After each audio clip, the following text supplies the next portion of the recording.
Hello student, आज की हम लोग का टॉपिक है यूलर्स इक्वेशंस और यूलर्स लैग्रेंज इक्वेशन। ठीक है, या तो इसे यूलर्स इक्वेशंस बोलेंगे या तो यूलर्स लैग्रेंज इक्वेशन। इसका टू नेम है, दोनों में से कोई आए तो आप लोग कंफ्यूज मत होइएगा। ठीक है, वेरी मोस्ट इंपॉर्टेंट क्वेश्चन है बीएससी थर्ड सेमेस्टर का। ठीक है, मैथ का।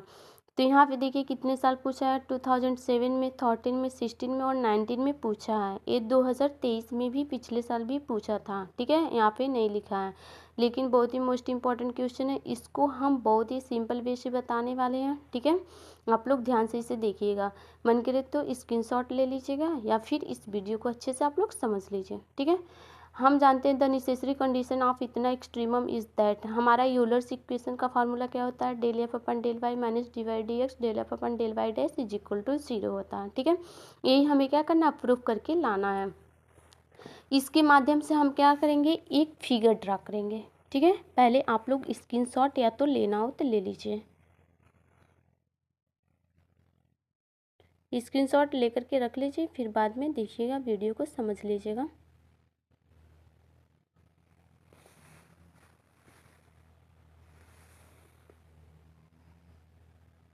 यहाँ देखिए एक फिगर हम लोग पहले ड्रॉ करेंगे। उस फिगर में हमारा ओरिजिन वो हो जाएगा एक्स एक्सिस, वाई एक्सिस हो जाएगा। कोई पॉइंट यहाँ पे दो लाइन्स ड्रा कर देंगे। ठीक है, डॉटेड में एक पॉइंट ले लेंगे ए और एक पॉइंट बी ले लेंगे। अपने मन से भी हम लोग फिगर को ड्रॉ कर सकते हैं, कोई भी पॉइंट ले सकते हैं, कोई भी वैल्यू मान सकते हैं। ठीक है, पॉइंट x1 y2 हम कोई और पॉइंट ले लेंगे। ठीक है, यहाँ पे x2 y2 हो जाएगा और यहाँ पे एक कर्व हमारा हो जाएगा, दो कर्व ऐसे बना देंगे। एक कर्व हो जाएगा y equal to Y X, दूसरा curve y equal to Y x plus epsilon eta x हो जाएगा। ठीक है, अब इसको प्रूफ करने के लिए यहाँ से प्रूफ दिया है। प्रूफ करने के लिए हम लोग क्या कर सकते हैं, इसमें कुछ थ्योरी ऊपर लिखना रहता है। जो फिगर हम लोग बनाए उसी के हिसाब से कुछ थ्योरी लिखना रहता है। ठीक है, तो हम लोग या तो बुक का लैंग्वेज लिखें या तो अपने मन से भी थ्योरी बना करके लिख सकते हैं फिगर के माध्यम से। ठीक है, देखिए let y equal to Y X B और curve join the point A x1 y1 and point B x2 y2। यानी कि हमारा जो y equal to Y X है, एक कर्व है और क्या कर रहा है, एक पॉइंट और दूसरा पॉइंट ए और बी से क्या हो रहा है, ज्वाइन हो रहा है। ठीक है, ए बस लिखा गया, फिर नाइबरिंग पॉइंट लिख दिया है, इसको लिख दिया। ठीक है, तो इस प्रकार से ले लेंगे।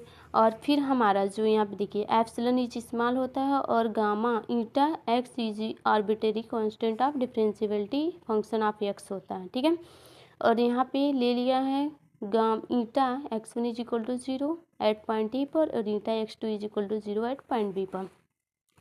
अब देखिए y is equal to Y x plus epsilon gamma eta x ले लेंगे। ठीक है, जो हमारा एक कर्व दिया है सेकेंड वाला वही कर्व यहाँ पे ले लेंगे। अब I epsilon is equal to x1 से x2, हमारा जो फंक्शन होता है x का भी होता है वाई एक्स का होता है और ये वाला लिख देंगे। ठीक है, या x होता है ये फंक्शन में और ये पूरा हमारा कर्व हो जाएगा और इसी का फिर से अगेन डिफ्रेंशिएट कर देंगे इसी कर्व का सेकेंड वाले का, तो वही dx हो जाएगा। अब यहाँ पे हम एप्सिलॉन मैक्सिमम या मिनिमम दोनों हो सकता है, तो एप्सिलॉन इज इक्वल टू 0 ले लिया है, तो एप्सिलॉन डी आई एप्सिलॉन अपन D epsilon is equal to 0 क्योंकि एप्सिलॉन 0 है। ठीक है, अब now differentiating epsilon I epsilon under the integrate sign by Leibniz rule भी है। अब यहाँ पे हम लेबनिज़ रूल लगाएंगे। लेबनिज़ रूल में यह कहता है, रूल यह कहता है कि अगर उसका इंटीग्रेशन होता है तो जो नीचे होता है उसी का इंटीग्रेशन ऊपर भी होता है। Del f upon del epsilon रहेगा ही और डेल एक्स से डेल एक्स से ऊपर नीचे मल्टीप्लाई कर देते हैं, बट एक कटता नहीं है, कैंसिल इसे नहीं करते हैं। तो ये हो जाएगा फर्स्ट, फिर यहाँ पे हो जाएगा वाई का, फिर यहाँ पे वाई डैश का हो जाएगा डी एक्स। एप्सिलॉन इंडिपेंडेंट और स्वतंत्र होने पर क्या होता है, del x upon del epsilon is equal to 0 होता है। और यहाँ पे देखिए माना del y upon del epsilon is equal to यानी गामा ईटा एक्स हो जाता है एंड इसी का डिफ्रेंशिएट कर देंगे तो इतना हो जाएगा। फिर ये सेकेंड वाला कर्व ले लिया।